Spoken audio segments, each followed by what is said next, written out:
Okay, so let's see the assumption of law of diminishing marginal utility.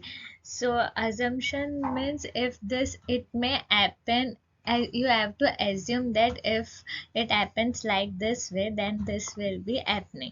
For example, it may be raining today night very heavily.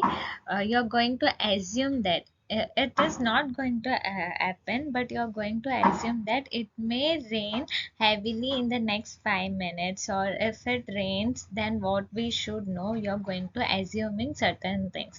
It is not going to happen, but assuming that. For example, if you became a god for one day, just for an assumption means just assume that if you became a god, then what will be you will be doing for the people like the youngsters who are going through a lot of depression that way. So assume you're not that is not reality, just for just an prediction, not an prediction also. You're going to just think if I became a billionaire, what I will be doing, like that way. So the first point is rationality. Consumer is assumed to be rational. It means that his behavior is normal and he try to maximize his satisfaction. So rationality means, basically rational means based on clear thought and reason, means it has a clear thought. Okay, it has some reason. So consumer is assumed to be rational, to be clear about what they want to consume.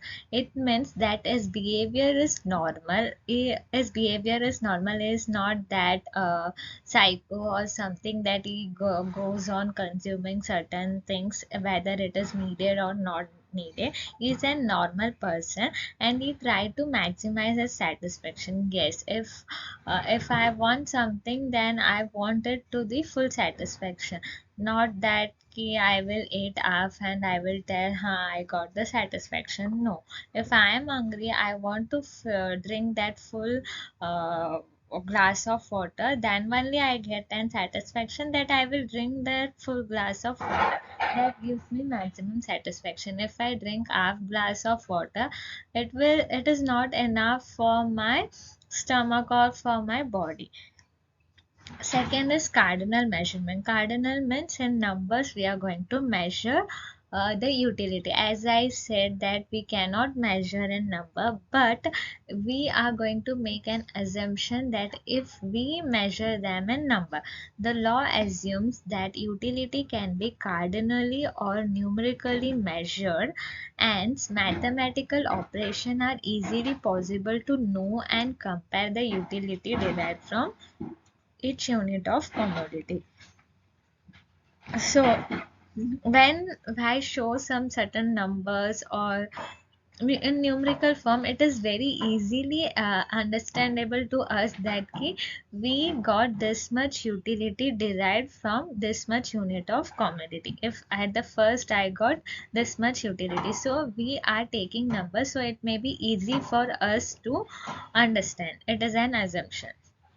Homogeneity means same in everything, like the twins, they are same in everything.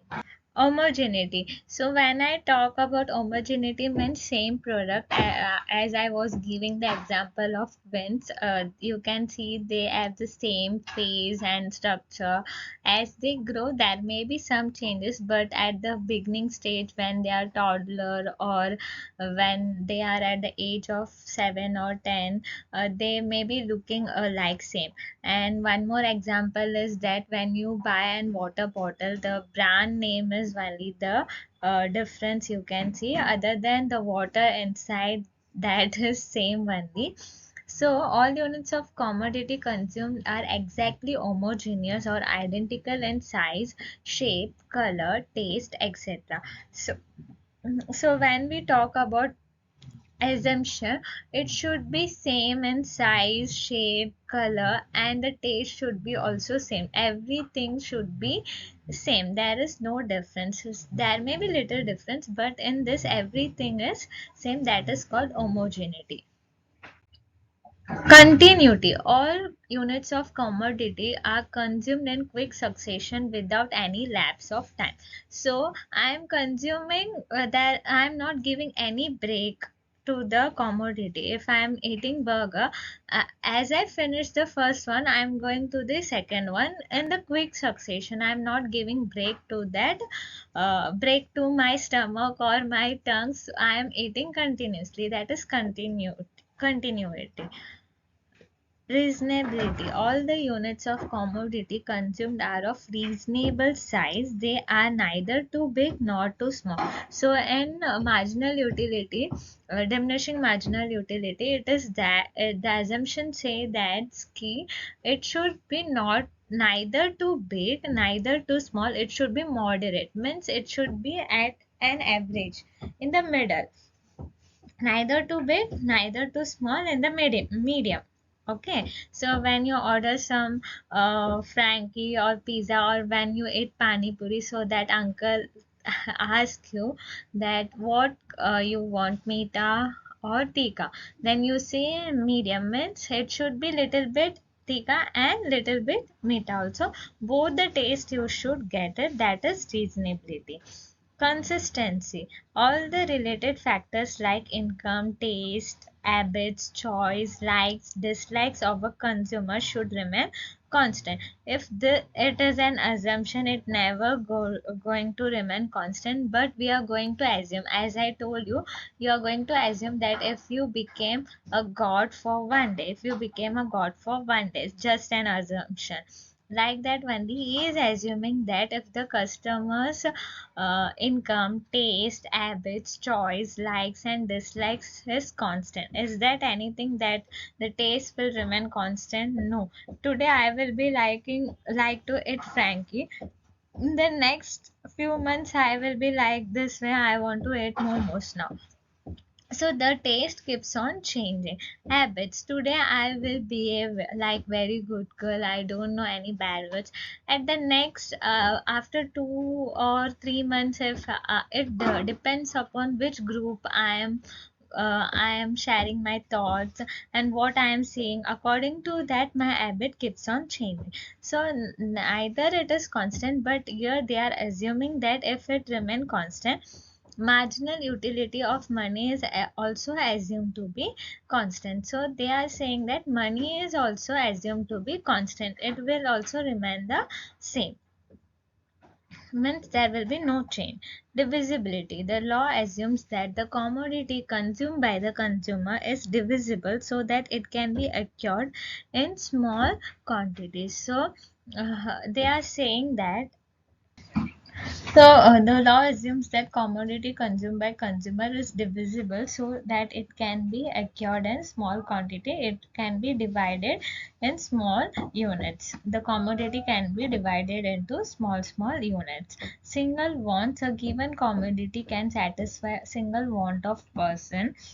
The law assumes an experience of single want which is completely suitable at given point of time. A given commodity can satisfy single want of a person. Means what? If I have a phone or I bought one new bag, it can satisfy my single want. This now I need the bag, so it is satisfying my single want. I maybe need, after bag I need the pouch inside. After that I need the book. There is another want also I need, but at that time single want means for now I need one bag. Okay, to keep my book or to keep my clothes, I need one bag currently. So that is single want of a person.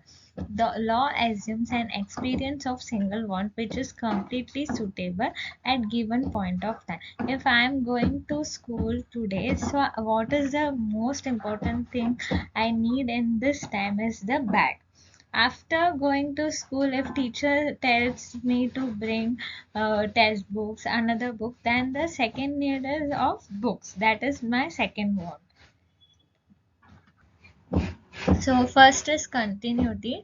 reasonability, consistency, divisibility. Divisibility simply means dividing into smaller quantities so that it can be easily consumable, preferable to you to consume.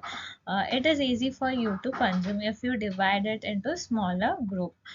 The law assumes that commodity consumed by the consumer is divisible so that it can be acquired in small quantities. Single want means there should be at this point what is the need of one person, what is the want. There may be single want only at certain point of time, not I need all the wants, all the goods. No. Reasonability, it should be reasonable, it should not neither too big neither too small. Continuity means continuously I am taking the goods without any gap. Thank you.